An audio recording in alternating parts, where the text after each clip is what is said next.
Մեր ընդդիմության հարգելի գործընկերները տենց էլ չհասկացան, թե պետական կամ ներողություն եմ խնդրում, տենց էլ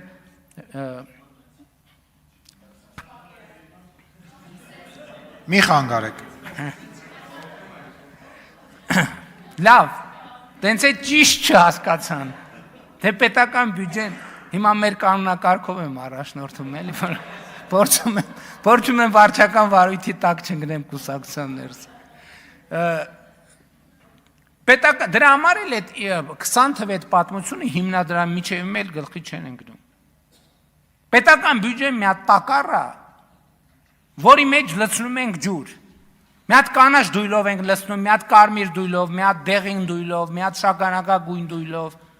Հետո ծորակով ներքևից բացում ենք այդ ջուրը գալիս է։ Երբ որ այդ ջուրը գալիս է, մենք չենք կարող ասենք այս բաժակի մեջ դեղին դույլի ջուրը լցվեց, կանաչ, կարմիր, թե կա, որովհետև պետական բյուջեն մի հատ ընդհանուր հասկացություն է։ Այսինքն դու որ փողը ծախսում ես, իհարկե կան նաև նպատակային բաներ, վարկային ծրագրեր, որ ծախսում ես միայն կոնկրետ նպատակի համար, բայց ընդհանուր առմամբ պետական բյուջեն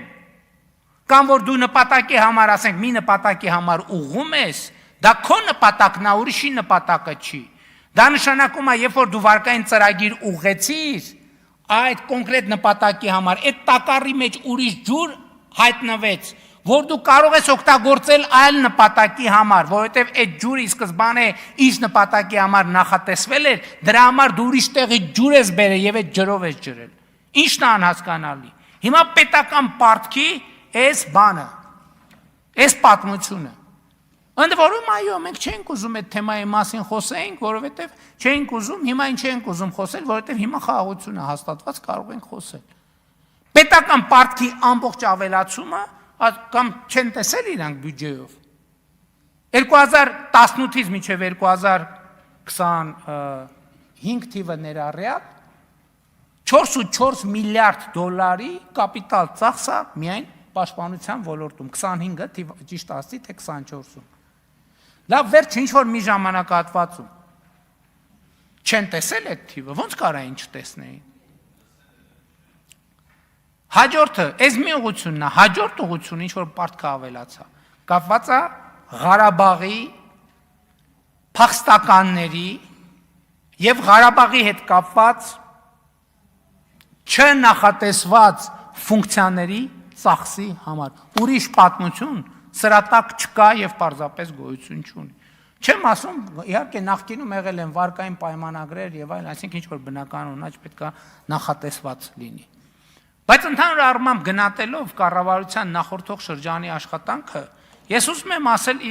հարգելի գործընկերների միջալոց ուզում եմ ասեմ, որ երբ որ կառավարություն ասում եմ, նկատի ունեմ իհարկե ներառյալ քաղաքական մեծամասնության, խորհրդարանական մեծամասնությունը, որովհետև պարզ է, որ առանց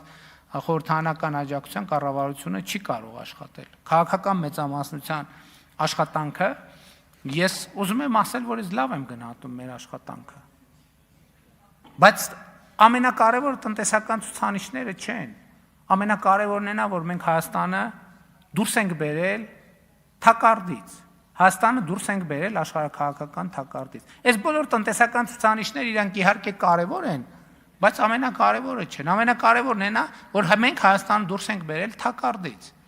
Մենք Հայաստանը դուրս ենք բերել փակուղուց։ Մենք Հայաստանը դուրս ենք բերել միտեղ, որտեղ բոլոր ուղղություններով Հայաստանի առաջ բացվել է հեռանկար։ Եվ Հայաստանի ժողովուրդը իր ինքնիշխան կամքով կարա որոշի, թե ինքը որ ուղղությամբ, ինչ զարգացման, ինչ տեսլական է որդեգրում։ Հիմա նաև տեղի ունեցավ վերջին կարևոր իրադարձությունը, որ ընդդիմություն եկել նոր թեմա ենք տեղ, հրապարակեք բանակցային փաթեթը, հրապարակվեց բանակցային փաթեթը։ Հիմա էլի